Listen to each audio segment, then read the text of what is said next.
Shout out to one of my followers on Twitter by the name of Official True Drew, who sent me this rather disturbing article that kind of pisses me off, and it'll piss a lot of you Matrix fans off as well. Where you had the creator, or at least one of the creators of the film, and I don't even want to call them creators because in my eyes they stole it from Sophia Stewart. And like Official True Drew said, Sophia Stewart got screwed, and she really did, like in a lot of ways when it came to this film and franchise, and really screwed again when you hear what I'm about to say.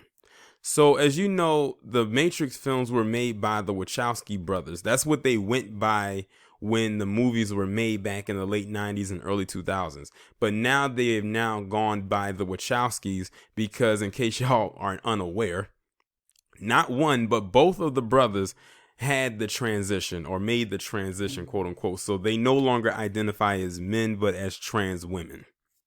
So one of them came out and said, well, the one named Lily, that's the name they go by now, Lily Wachowski says and finally confirms that the Matrix is an allegory for this experience. So I'm sitting here saying to myself, what the fuck are they talking about? Then I read a little bit and I said, oh, get the fuck out of here with this bullshit. Let me go ahead and read the article and I'll let you know what I'm talking about. Lana and Willie Wachowski co-wrote and co-directed the initial Matrix trilogy released between 1999 and 2003 before either had came out as trans, and rumors had swirled that the iconic film series is an allegory for the trans experience. Critics have suggested that the double life of hero Thomas Anderson and Neo, played by Keanu Reeves, could signify a closeted trans experience.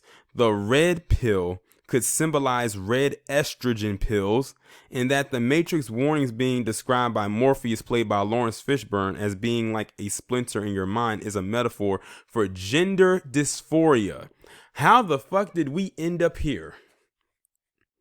That's what I'd like to know. How did we end up here? Now, mind you, like I said, the Matrix movies came out in between 1999 and 2003. You're talking over 20 years ago for one, and damn near 20 years for the other. And this is what they're saying now. Now it's going to have people turn away and turned off from that. No, what they really want you to do is look at, now that this has come out, as if many are going to pay attention to it, to look at it this particular way. I'm sorry, I will not ever look at the Matrix that way, but I'm now fearful of what they're going to do with the Matrix 4. In case y'all didn't know, they're supposed to come out with a fourth Matrix movie. Well, maybe next year. We don't know, because you know, with everything going on with the virus, who knows what that's going to look like. In 2016, film critic and YouTuber Film Runner pointed out that the parallel that authority figures in the film always only refer to Neo as Mr. Anderson, while his friends use the name he has chosen for himself.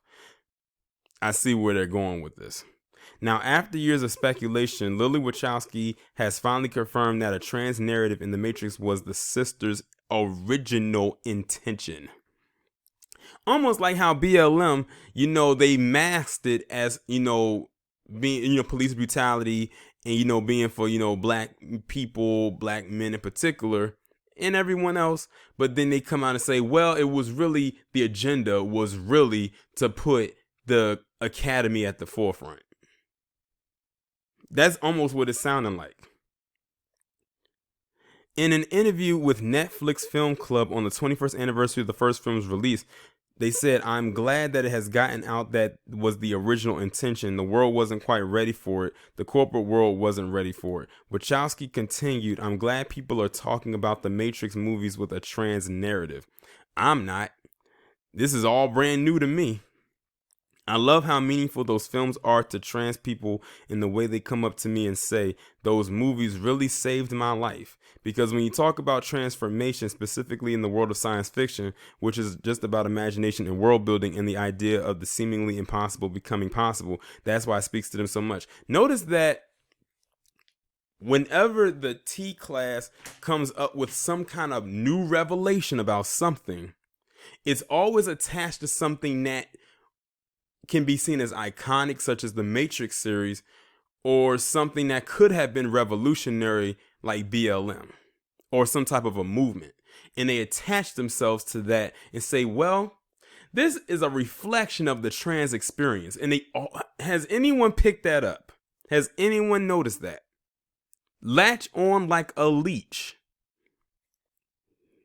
And I'm grateful I can be a part of throwing them a rope along their journey. Wachowski explained the character of Switch, played by Belinda McLaury, was originally written to be gender fluid, but the idea was ultimately thrown out. They said the Matrix stuff was all about the desire of transformation, but it was all coming from a closeted point of view.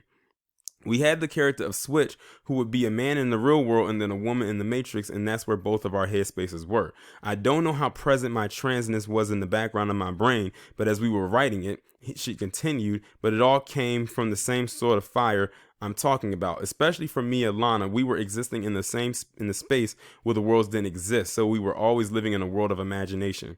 It's why I gravitated towards science fiction and fantasy and playing Dungeons and Dragons.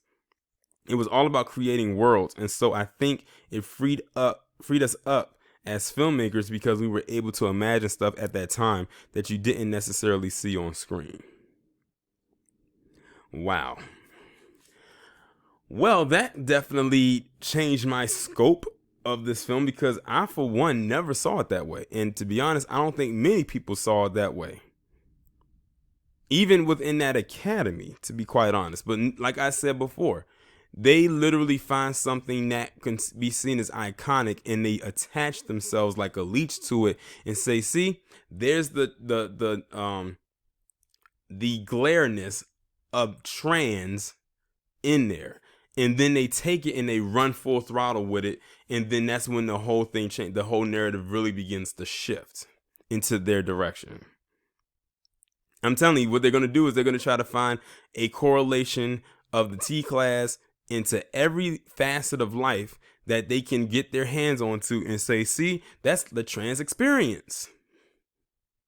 Man, they really raped the hell out of Sophia Stewart's creation. They really did. Because, originally the Matrix was supposed to be called the Third Eye, in case y'all didn't know. But this is what it has come to, y'all. This won't. I'm gonna tell you this. This will not get me to stop watching The Matrix because The Matrix is still a good film overall. It's a very deep level film, and I can watch that movie and not give a damn about anything that I just read. I thought it was very interesting that this was put out now. I see what they're trying to do. Like, it's so blatantly obvious. Like I said, they are another group of people that does not go off script. They stay right on it and they never change. So be prepared for them to find something else in the world that we love and hold near and dear and say that, oh, the trans experience was in that too. It's almost like they're trying to turn people away from that so it could be left for them as well. Solely for them. I had to go back and insert this one piece in there after I cut the video off, and good thing I caught it.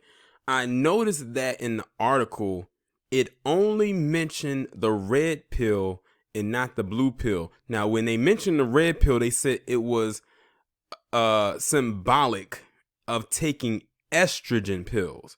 Basically, it's almost like they're saying that if you take the red pill, it's going to turn you more into a woman. That's basically what I'm getting. So basically what the Wachowskis are trying to say is they took the red pill, it was estrogen filled, and now they're living life as trans women. Get the fuck out of here with that. And I'm like, if they're not going to mention the blue pill, like, okay, is there any side effects to the blue pill? They don't even mention that. Something to think about.